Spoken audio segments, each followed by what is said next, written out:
Сәлем достар, менің YouTube арнама қош келдіңіздер. Мен сіздермен бүгін өте жұмсақ әрі жасалуы оңай сүзбелі булочканың рецептімен бөлісемін. Видеоны соңына дейін көріп, лайк басып, комментарий жазуды ұмытпаңыздар. Алдымен ыдысқа жылы сүт, қант, ашытқы, мед, ванилин, шым-шым тұз, сұйық май қосып араластырамыз.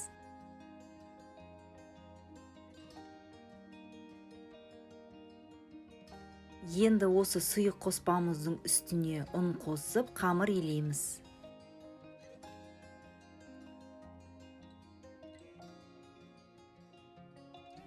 Қамырдың бетін жауып, жылы жерге көтерілгенше қоямыз.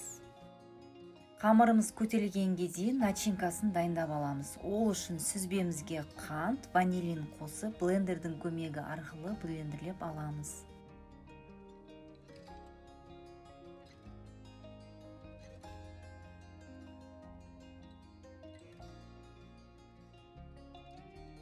Қамырымыз көтерілді, енді осы қамырды төрт бұрышты етіп жаямыз.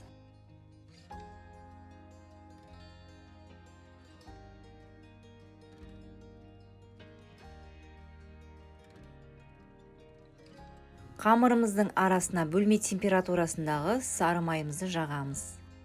Енді сүзбелі начинкамызды жағып шығамыз. Қалауларыңыз бойынша мейіз қоссаңыздар болады.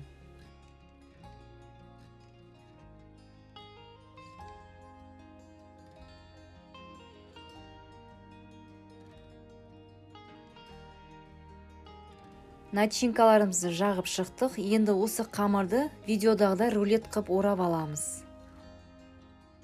Рулетімізді бірнеше бөлікке бөлеміз. Менде 12 бөлік шықты.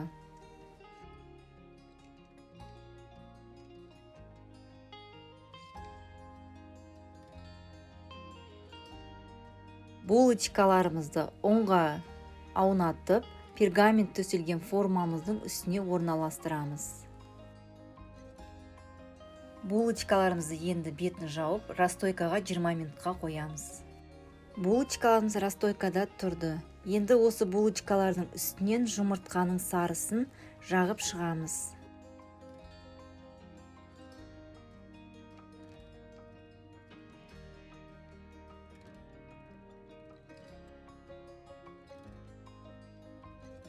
Қызып тұрған 170 градус пеште 25-30 минутқа пісіріп аламыз. Булочкаларымыз дайын. Мен үстіне сахарный пудра сеуіп шықтым.